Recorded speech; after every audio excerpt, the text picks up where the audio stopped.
Short time ago, this news that federal authorities are descending upon multiple Los Angeles locations this morning, as you can see there, executing search warrants at both the primary administrative offices of the nation's second largest.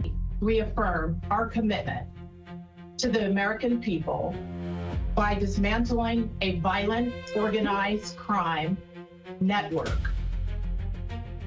Around 11:43 p.m., 3 separate words hit Miami scanners within 40 seconds: blackout, convoy, children. A helicopter cut low over Biscayne Bay, while unmarked vehicles sealed the road outside a mansion in Coconut Grove. By the time local cameras found the gate, federal radios had already gone quiet. The property belonged to Miami's mayor, Rafael Espinosa, a man who raised money in Brickell ballrooms, spoke about reform at City Hall, and kept a waterfront residence so heavily armored that even longtime neighbors thought the stone walls were ornamental. They were not. For 7 months, the FBI Miami Field Office, ICE Homeland Security Investigations, and the DOJ had been building a case under one name, Operation Black Lantern. What started as a narcotics inquiry tied to a seizure off Port Miami widened after 2 accountants vanished. One harbor dispatcher, was found dead near the MacArthur Causeway, and shipment codes started appearing beside missing juvenile intake records from shelters as far as Hialeah and Coral Gables. The first red flag had nothing to do with drugs. It came from a nurse at Jackson Memorial Hospital who noticed 3 children arriving on different nights with the same forged vaccination card, the same coastal mud on their shoes, and the same phrase whispered under sedation, Palm Echo. That phrase kept resurfacing. It appeared in a customs memo, in an erased voicemail recovered by DHS technicians, and in a handwritten notation on a catering invoice used at a charity gala hosted by the Mar Azul Children's Wellness Foundation, a polished nonprofit that claimed to fund trauma recovery, foster placement, and medical transport for displaced minors across South Florida. Mar Azul was the mask. Behind it sat Meridian Crown Holdings, a logistics company with offices in Doral, a marine fuel subsidiary near the Miami River, and 94 shell accounts that shifted money in loops between Miami, Cartagena, Nassau, and Bogota without ever leaving a clean paper trail for long. Espinosa's public image made the structure harder to challenge. He donated ambulances, appeared beside clergy, and stood beneath television lights, promising to protect families from cartel violence spilling north. Photographs from those appearances later became evidence because the same children used in his fundraising brochures were never located in any licensed placement database in Florida. That was the second thread. The third was buried under the mansion itself. Satellite heat maps ordered through a sealed federal request showed abnormal energy draw beneath the West Wing, far below what a wine cellar, security room, or art vault should consume. A delivery manifest from Key Biscayne listed oxygen canisters, pediatric IV tubing, and industrial refrigeration units shipped to the residence under agricultural permits. No orchard existed on that estate. By 11:49 p.m., the takedown clock had started to break into motion.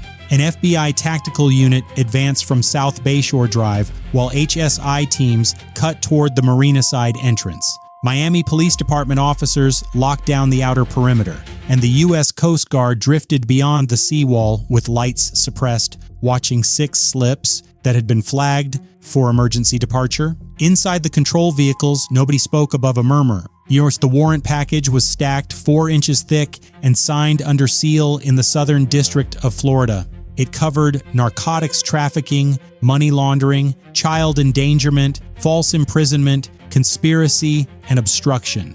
Federal analysts believed the network had cleared $2.8 billion through art auctions, campaign donations, marine insurance claims, and disaster relief contracts. Even that estimate was conservative. The first breach was not loud. A hydraulic spreader peeled the service gate open in one long metallic groan, and the mansion's private lights shifted once, twice, then dropped into darkness as backup batteries failed to engage.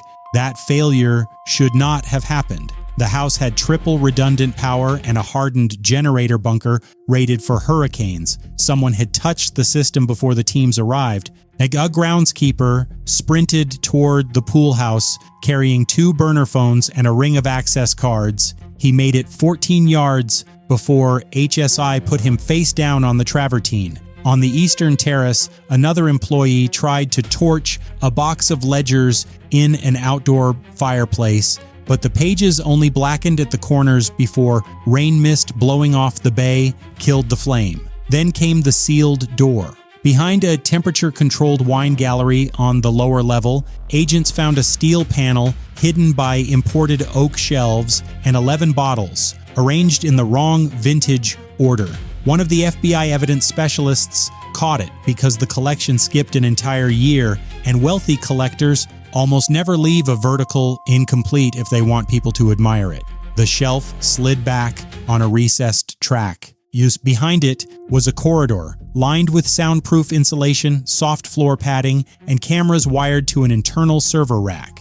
The air was cold enough to sting. 30 seconds later, the raid changed shape. 29 children were found in 5 hidden rooms beneath the mansion, ranging in age from 6 to 15. Some were barefoot, some wore medical wristbands with fake names, 2 had recent IV marks, 1 clutched a chapel pamphlet from Little Havana that had been issued 9 days earlier and should never have been there at all. There was no panic at first, only that stunned, unnatural silence that settles when fear has been running for too long and suddenly meets a locked door opening the other way. Miami-Dade Fire Rescue carried blankets down the corridor while federal medics began triage under emergency lanterns.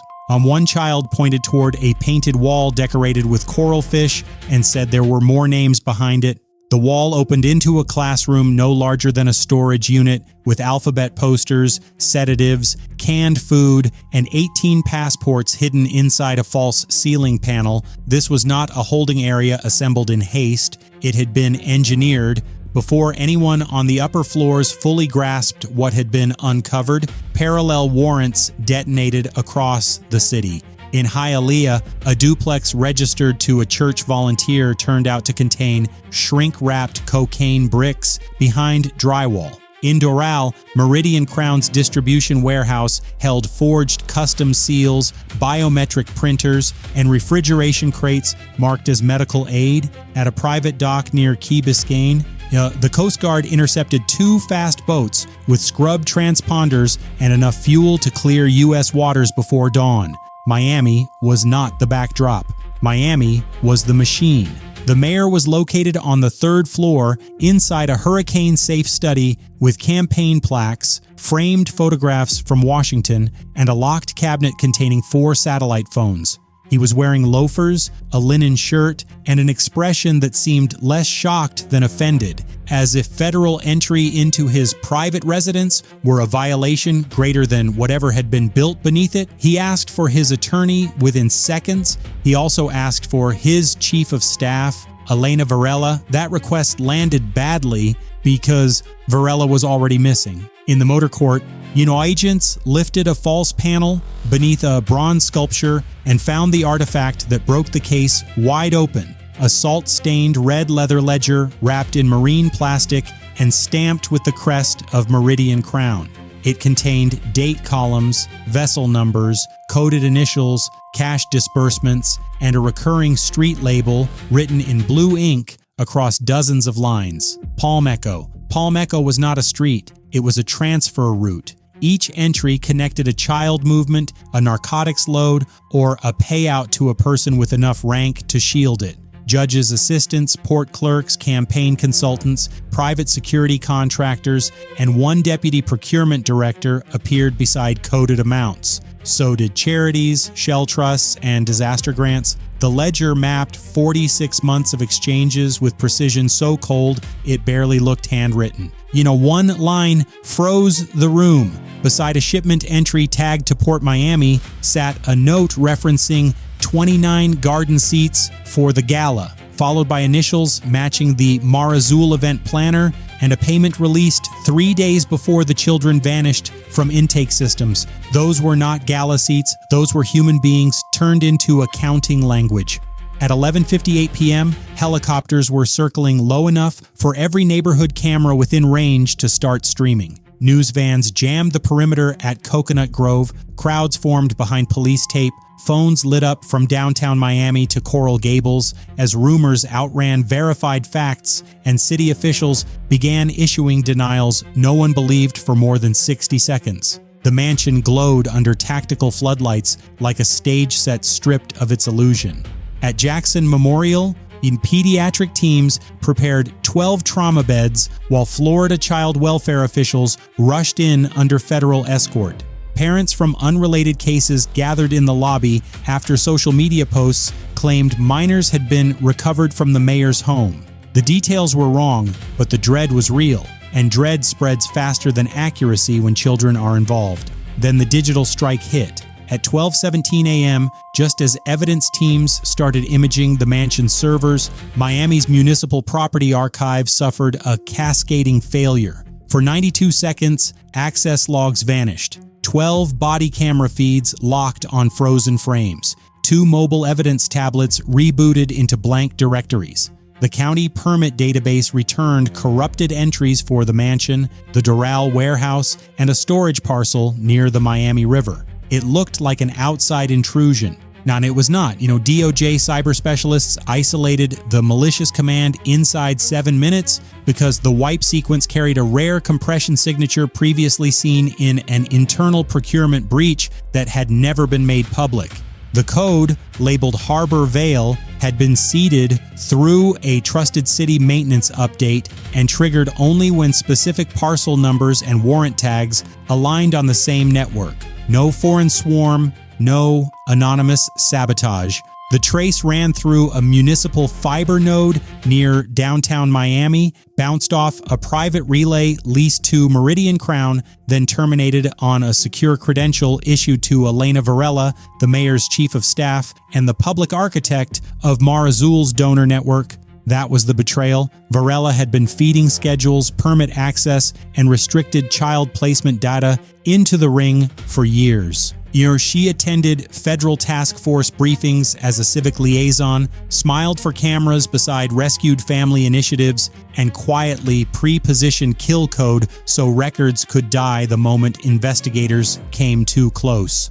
Badge logs showed her entering the mansion's lower server room at 10:26 p.m. Audio recovered from a hallway intercom captured her voice ordering the backup line cut 4 minutes before the perimeter tightened. She had known the raid was coming, she just failed to erase it fast enough. By 12:41 a.m., the broader picture was impossible to contain. The DOJ confirmed a major federal action in Miami. The FBI locked down 3 financial offices tied to campaign fundraising. ICEHS. expanded detentions linked to transport brokers. The Coast Guard towed the seized boats to a secure berth. In Little Havana, NAS, agents recovered parish donation envelopes used as courier markers. In Coral Gables, a law office surrendered trust documents that matched the ledger's coded payouts. The city did not sleep.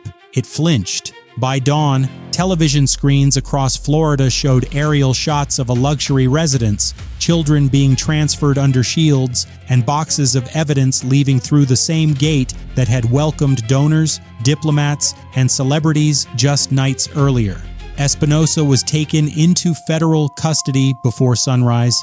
Varela was captured near Fort Lauderdale after trying to board a charter flight under an alias drawn from Mar Azul's travel records. The slogan on the foundation website stayed online for another 38 minutes after her arrest, healing the forgotten. That line may have been the cruelest object in the whole operation because in the end, the mansion was not just a residence, the charity was not just a front, and the drug network was not just a cash engine. They were parts of a single architecture built on prestige, access, and the wager that Miami would trust marble walls, polished speeches, and waterfront philanthropy more than it trusted the quiet signs of harm. If power can hide cruelty beneath chandeliers, trust becomes the first hostage. If children can be turned into ledger entries while a city applauds charity galas, authority becomes camouflage. If one mansion in Miami could bury a ring that deep beneath its own foundation,